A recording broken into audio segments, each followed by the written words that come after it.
I'm not afraid of dying. I'm afraid of realizing I lived wrong and no one warned me. And I'm 84 years old. If you're watching this, please don't do what I did because I didn't lose everything in one mistake.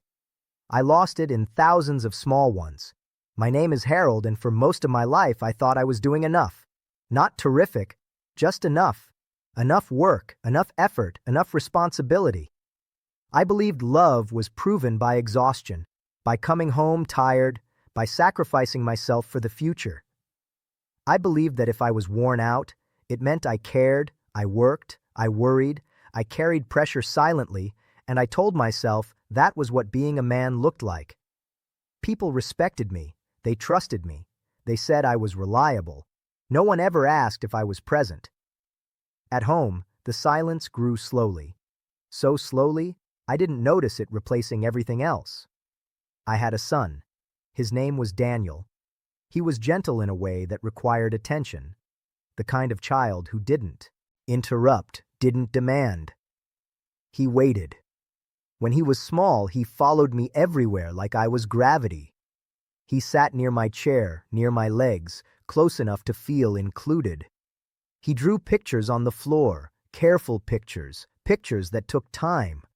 Every time he finished one, he looked up first, not at the paper, at me.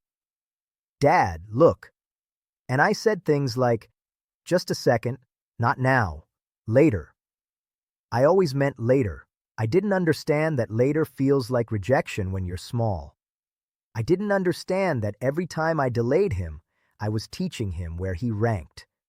Sometimes he fell asleep right there on the floor, still holding his drawings. I remember stepping over him, careful not to wake him. I remember thinking how quiet the house felt. I remember liking that thought follows me everywhere now. As the years passed, he asked less, waited less. He stopped showing me his drawings, stopped sitting near me. I told myself he was becoming independent. I didn't realize he was becoming careful. Careful not to bother me. Careful not to need me.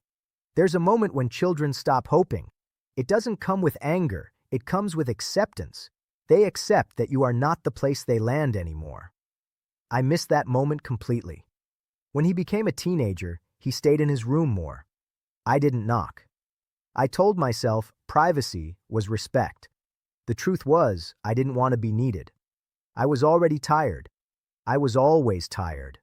That word protected me from guilt for years. There were nights he came home late. I didn't ask where he'd been, not because I trusted him, because I didn't want another responsibility. I told myself I would talk to him properly someday. When things calmed down, they never did. Life doesn't calm down. It just distracts you until it's over. There was one evening I still replay. He stood in the doorway of my room, not saying anything, just standing there. I remember feeling annoyed before I even knew why. I finally looked up and said, "What?" He hesitated, then said, "It's nothing," and walked away. That was the last time he ever tried to enter my world. At the time, it felt ordinary, forgettable. I didn't feel pain. I felt relief. Relief that I could go back to what I was doing. That's how dangerous it was. The moments that destroy you don't feel heavy when they happen. They feel convenient. Years passed. We lived in the same house. We barely spoke. I knew facts about his life, his schedule, his responsibilities. I didn't know his fears. I didn't know his loneliness. I told myself, fathers and sons don't talk about those things. What I was really saying was, I don't know how. Eventually, he stopped calling, stopped reaching out, and I told myself this was normal. I even told myself I had done my job well. I didn't realize that silence doesn't mean peace. It means distance. And distance left unattended becomes permanent. There was a sentence he said once, just once, so small it barely registered. I dismissed it the way I dismissed everything else. That sentence should have scared me. Instead, I forgot it. And now that sentence is all I hear because some mistakes don't break things loudly. They empty them slowly until one day you look around and realize there's nothing left inside. I want to show you something. Not a tragedy, not a dramatic moment, just life as it looked back then. These photos were taken during the years. I thought everything was fine. Look at us. We look normal, safe, complete. This is the dangerous part because when things look normal, you don't stop. You don't question yourself. You don't slow down. You think there's time. In these years, nothing was wrong enough to scare me. We ate together sometimes. We talked about schedules. We celebrated birthdays from the outside. This looks like a family. And that's why. I didn't notice what was missing. No one teaches you this. Love doesn't disappear loudly. It disappears quietly between routines, between tired evenings, between tomorrow. When you look at old photos, you don't see absence. You see smiles. But absence doesn't show up in pictures. It shows up years later when there's no one left to take new ones. There were calls. At first, they were normal calls, short ones, awkward ones. "Dad, do you have a minute?" And I would answer the same way every time. Not angry, not cruel, just distant. "Not now. I'm busy. I'll call you back." I believed that sentence. I really did. I believed I would call him back. Sometimes I even picked up the phone later, stared at his name, and put it down again because I didn't know what to say. That's the part people don't talk about. It's not that you don't care. It's that you're afraid of the conversation you avoided for too long. Avoidance slowly turns into fear. Fear turns into silence, and silence becomes a habit.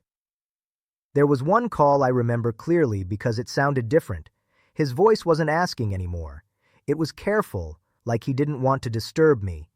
He said, "Dad, it's okay if you can't talk.